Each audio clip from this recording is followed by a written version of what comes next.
Welcome to In Depth, your weekly podcast from Press Express about news and newsmakers from India, Bangladesh, and beyond. We bring you an in depth look at the top stories that are making headlines. I'm Tulika, your host from Delhi. In less than 50 days, Bangladesh will hold its next general election on the 7th of January 2024. But as things stand, the kind of worldwide attention this election has garnered remains unprecedented.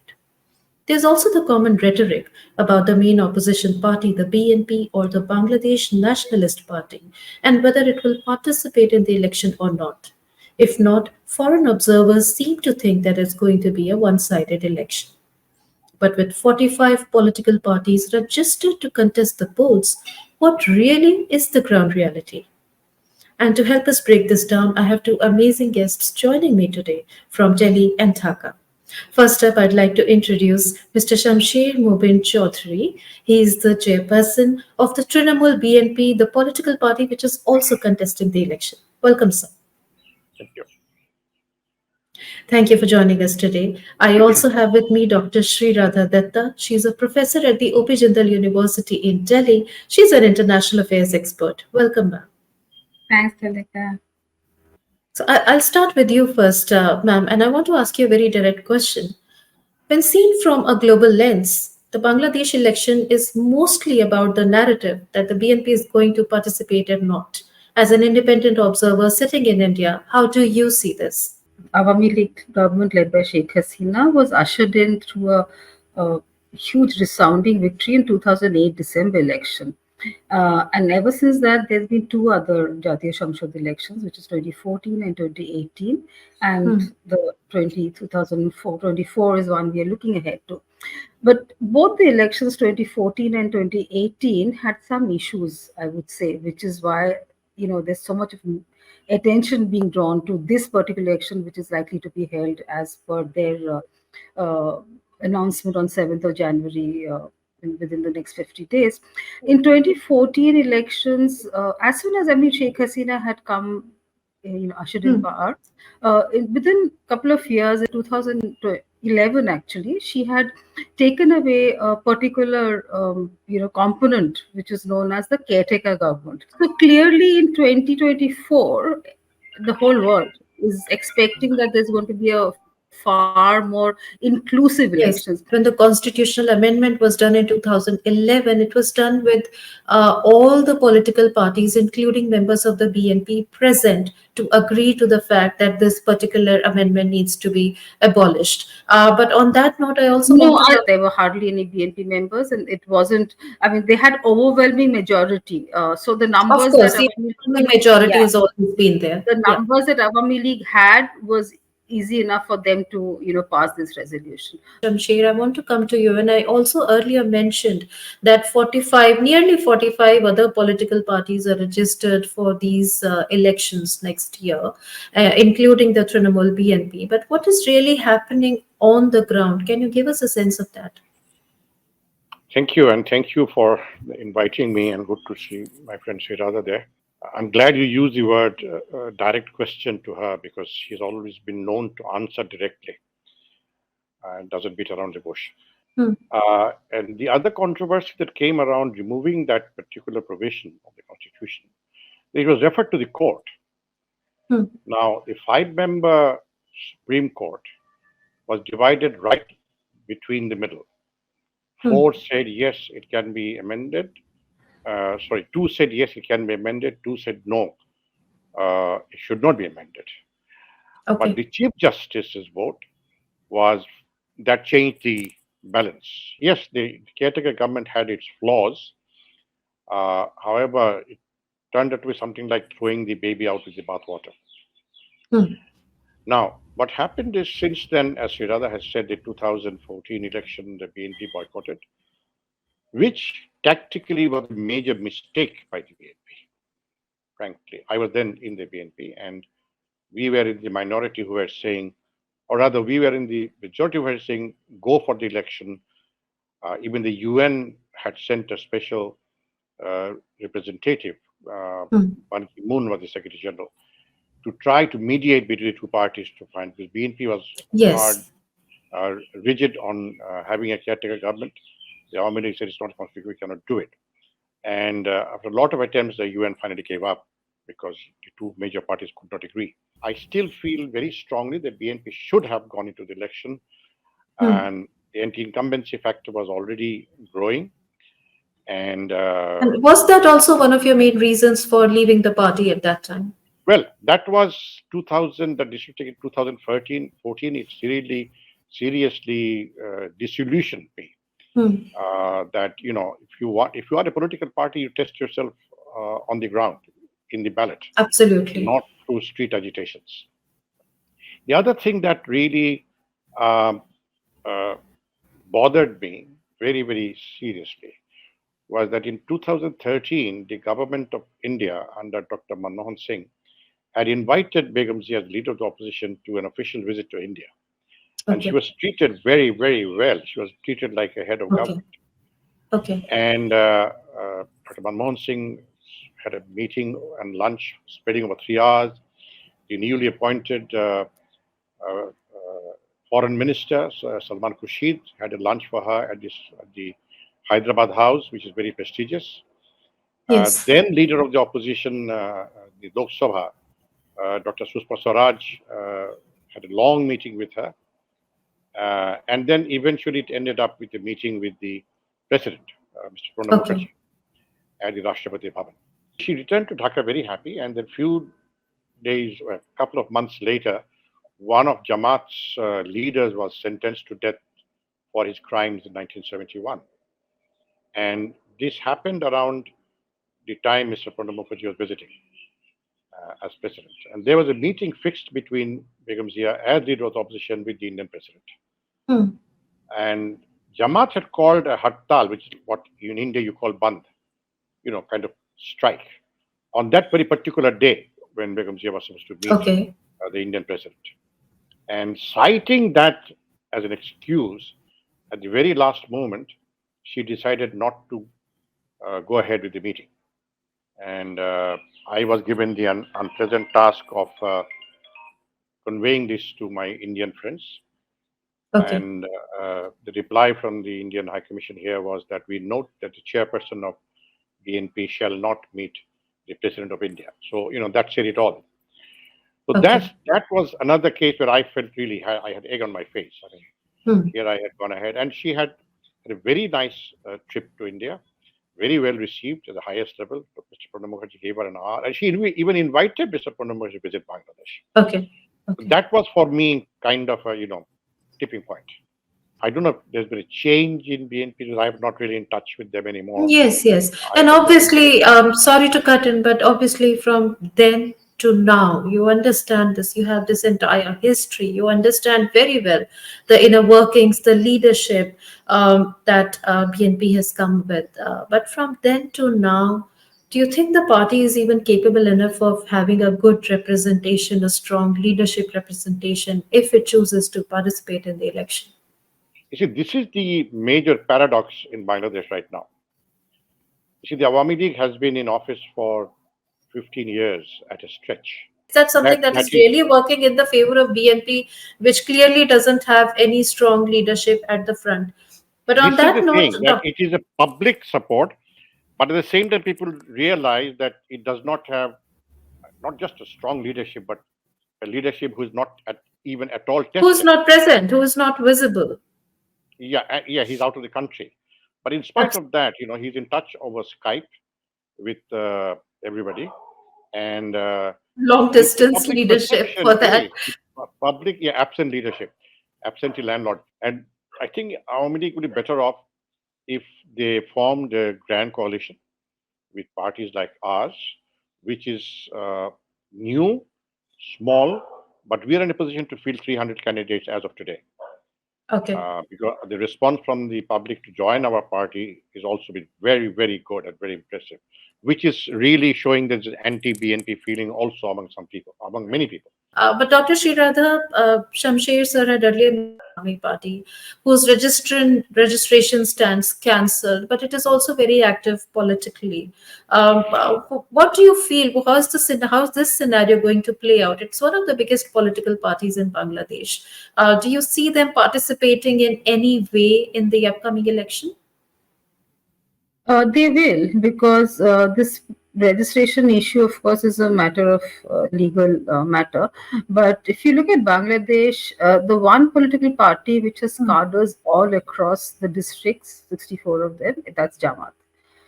So despite the fact that they also, given the the legal effect of the anti-war issues, there has been some leadership losses Hmm. at high level, really, but they've been able to get their strength back in terms of the cadre joining them, and they stand Okay. pretty strong. So they will somehow find ways to participate under maybe not the Jamaat platform, but I'm sure so many of them enrolled will have some entrance point through other political parties or through some other ways. There are 45 political parties that are registered. There are several smaller Islamist parties. There are many parties like the Jatiya Party, which is grabbing local headlines. There is the Kalyan Party on a much smaller level. They are forming smaller alliances. They are forming their own strategies to participate in the contest. The larger narrative is mostly around PNP and Awami League. But what about these smaller political parties? Can you give a sense of what is happening on the ground when it comes to these political parties? The best option for the Awami League will be to form a large coalition, which includes, as you said, our party, Jati Party. I don't know whether they'll become part of the coalition or not. Then there are uh, the Kullan Party, very small, which all jumped into the Yes. ring only 3 days ago. Then there's another small party called the Bangladesh Nationalist Movement. Now, Okay. the fact remains that those who are joining the Bangladesh Nationalist Movement, Hmm. many of them are former BNP MPs. So if Okay. the BNP does come into the fray, then the BNP might feel tempted to take them back. They had been left out. They were disgruntled with some of the things with BNP. But if they see that there's a chance of for them to, put up a fight Hmm. in a fair election, then they might go back to BNP. So these elements of uncertainty is Okay. literally swirling in the air. Okay, but the As campaigning we were is to talking, begin in the next 18 days, 18 to 20 days, and you think there is still this air of uncertainty? the cutoff point is actually 30th of this month. That's when you submit your Okay. nomination. Yes. So if you have not submitted your nomination by that date, then of course you cannot take part in the election. Hmm. So if suddenly tomorrow, you hear breaking news that the BNP has said they will join the election, then they still have what 5 days left to file their nominations. It could be messy for them to Hmm. really sort things out, uh, but it's very unlikely that they'll have more than one candidate in each constituency. In the Okay. Awami League case, because of the 15 years of stay, continuous stay, on an average, right now, there are Hmm. 7 to 8 candidates for every seat. To sum up what you're saying, both Jamaat and BNP, the members will find a way to participate in the election either as an independent candidate or when aligned with another registered party. So it's not like they're completely out of the election or boycotting it. Not But Dr. until now. Sriradha, They could make up their mind not today or until. tomorrow. Yeah. Okay. And by the 30th November, which is the cutoff date for nominations, you feel that there are going to be two or three bigger alliances that we will see, which is formed by coalitions of different smaller parties with one or two larger parties. But Dr. Sri Radha, when I come to you, speaking of two different scenarios, one is whether the BNP is participating, and two is the BNP is boycotting. How do you see these two different scenarios play out in the country? It's a difficult one. We are not soothsayers, but I would actually think that BNP should come in. Hmm. With whatever differences they have, and very legitimate differences. I completely agree with their point of position about what they say, that and there has been no dialogue, as you know, between the government and the opposition at all. There has been no Hmm. scope for that. I've argued this many places Okay. when I speak, that even a year ago, I would have said that Awami League free and fair elections had a fair chance, because what they've done in terms of developmental patterns, economic, growth, they've done a very, very accomplished. I mean, many, many, Hmm. kind of achievements. Bangladesh across the whole country of very, very politically aware people. You can't, take them for granted. There's a lot of talk about foreign interference. There's a lot of talk about India's support, regional support, or global support for the Awami League government to continue, keeping in mind the kind of economic growth that has been going on, keeping in mind the kind of political stability that they provide, not just within Bangladesh, where these factors could be stringent and strong, from the global perspective, from the South Asian, the regional perspective, what kind of geopolitics do you see playing out? There seems to be a lot of stronger support to continue the present government. From India's point of view, certainly so. We've not had a very pleasant history with BNP. I mean, that's known to all. But again, the particular reference to Khalida Zia's visit was, of course, we hoped would change that particular, mindset that India had. But India certainly has worked very well, has always worked very well. It's not only in the recent last 15 years, but we certainly are very, very fearful about what happens if there's a non-Awami League government, because history has shown otherwise. While Indian point of view is, of course, that we back Awami League, and as you mentioned, the regional players also want stability. Everybody wants stability. I'm not terribly convinced that every government in the region or outside wants Awami League. I'm not convinced about that. Yes, China is. China has worked very well with this government. I mean, they've been able to balance India very well. This Awami League government has also kept China very happy. So China is more than happy with the status quo. But in terms of the other regional players, I'm not terribly convinced. Everybody wants political stability. I mean, Absolutely. I also want to add here that whether it's China or India, the official stand is that we are not going to interfere in the election of another country. It's their own internal stand, and let the people decide. But overall, the ruling BJP also has a very strong relation with the present government, and has said quite vocally in the public domain, and even had talks with the United States about this, about favoring the present government to continue when it comes to the kind of economic growth and the political stability and the achievements that they have shown in the last many years when it comes to Indo-Bangla ties also. But Shamsher, I want to come to you and I want to ask you that your party recently had a meeting with Prime Minister Sheikh Hasina also to demand a level playing field where free and fair elections were discussed. Was there also any talk of any coalitions or alliance being formed? No, there was no talk of being part of the coalition. The Prime Minister assured us that there will be a free and fair election and a participatory one. And we believe that even if the BNP didn't come, there will be a participatory election, because the smaller parties, garner people to the voting center. The other reason why I think BNP might, at the last moment, uh, come to the election, knowing that there will be obstacles on the way in the form of some kind of, machinations here and there, is to make this election more controversial to the outside world. Okay. They will be capable of creating a scene and blaming it on the government. So, Begum Zia's ill health, of course, is an issue. Uh, I think there's a general feeling in the public that maybe she's not really in the best of health. In fact, she's quite ill and physically incapable of really, doing the legwork needed for an election. So these factors also play in the voters' mind in in Hmm. Bangladesh. Uh, there was an IRI, the International Republican Institute, which is the Yes. Republican Party, pro-Republican Party think tank in India. They have in Bangladesh. They have a pretty large representation here and very effective one.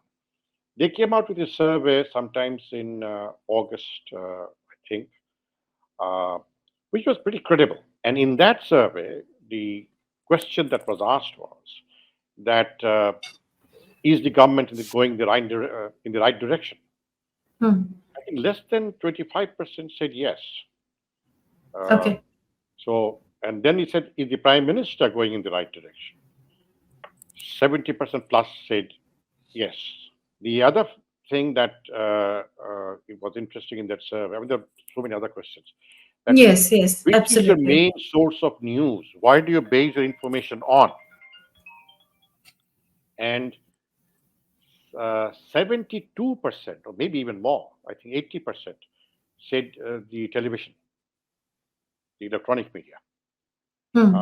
And So, in our so country, lot television of really, interesting results there. I just want to add here that the survey was conducted on 5,000 adults. That was yeah, the survey base. And one of the results which you mentioned also was that 72% of respondents felt that the Prime Minister Sheikh Hasina's performance was really, really good in comparison to other candidates. And any other, yeah, 92% respondents also said that they will go and vote in the upcoming election. yes, So yes, that is a yeah, pretty good figure. But very that was positive one indicator. survey. And I want to ask you about Trinamool BNP also. What are the strengths? Are you open to an alliance with the Awami League? Are you considering it? And do you see Trinamool BNP becoming one of the major forces to reckon with in the coming future as an alternative to even the BNP, maybe? That is what our aspiration is, and that, given the BNP leadership, the public distrust of the BNP top leadership, Hmm. we think we can emerge as a new force. Two of the Some of the slogans that we think have attracted people to us. One is good governance, Hmm. uh, healthy politics, uh, totally very strong commitment to the values and spirits of the liberation war, total commitment to non-communal politics. Yes. That is something, one of the pillars of our liberation war, that will create a non-communal Bangladesh. Hmm. And by and large, Bangladesh is a non-communal country. I mean, we have people who are good, or who believe in the religion very strongly, whether it is Islam, Hinduism, Christianity, Buddhism, but they are not necessarily fanatics. So for me, the values of 1971 resonates deeply, and I Okay. think the Bangladesh politics should center around the spirit of freedom, of the war of liberation, because so many Okay. lives were sacrificed for a very noble cause. And for us to uphold that, we really need to unite as a force. The Gaza situation Hmm. actually has hugely impacted on public mind. Uh, and the Prime Minister has been very prompt and very solid with her commitment to safety and security of the Palestinians, her support for the Palestinian cause, condemnation of the acts Yes. of Israel for all the years. And that has created a big anti-Americanism feeling in Bangladesh as well. Hmm. So I think it is, taking all these factors into consideration, the Awami League still remains the best bet for Bangladesh, for the region, and Hmm. looking beyond the region into the Indo-Pacific region, the large Indo-Pacific, because this Hmm. government has good ties with China, as Vedanta said, and a very Right. historical one with India. In the case Yes. of Yes. China, it is an evolution that started in the mid 70s. In the case of India, it is written in blood, going back to Absolutely. 1971. So there's fundamental difference between the two. And a relationship that evolves can also change the other way. I think China will be happy to deal with any government that is in office. Hmm. Uh, India is a different case altogether. We saw Now, there's a the lot of emotional bonding also that goes back a not long just that, way not there. just that. I was in Assam more than a year ago, and a group of freedom fighters were invited there officially, Okay. and we had some youth and some journalists also. So we had a long meeting. I was leading the delegation. We had a long meeting with the chief minister of Assam, uh, and he repeatedly mentioned that Assam people of Assam are immensely grateful to Sheikh Hasina for ensuring the safety and security of the lives of people in Northeast India.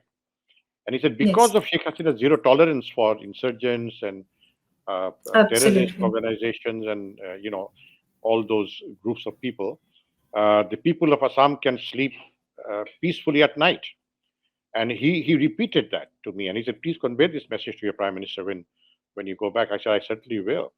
and we have Okay. the government has also invited him. So that those factors cannot be ignored because we are not an island. We live surrounded by countries that have interest in what happens in Bangladesh. So I think in all these factors, Sheikh Hasina remains the best bet. My final question to both of you is about the scenario of the BNP participating or boycotting the election, and what kind of impact do you think this will have on the election? Very quickly, Dr. Shirada, you could go first.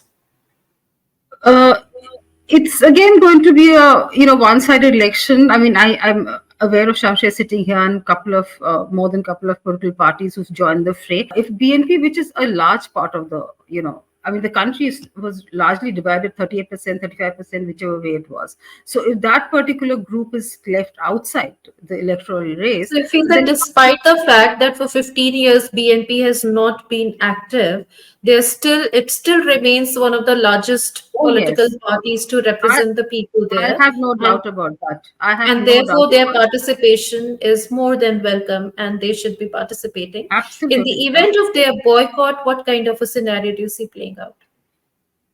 I would see, I mean, it's of course the anti-incumbency factor works. The other political parties will probably, make far more leeways than one is expecting them to be. But I would think this would, create more problems. I'm not even convinced that elections. I mean, I know I'm saying it. I shouldn't be saying it, but on 7th January, it's going to be a free and fair, peaceful. Which is, in fact, the government of India's stance has been that they've said that we want peaceful and free and fair election. But I'm not terribly convinced that on 7th January, it's not all inclusive political party elections. It's going to be a peaceful and free and fair elections. Shamshir, very quickly to you. What is your gut feel? Well, What's I the sense think, that you have about whether the BNP will participate or not? Do you but think it will that's a participate? question that only BNP can answer, whether they'll participate or not. But there's also a feeling. There's also a feeling, a huge feeling among the public, that BNP will make a mistake if they don't participate.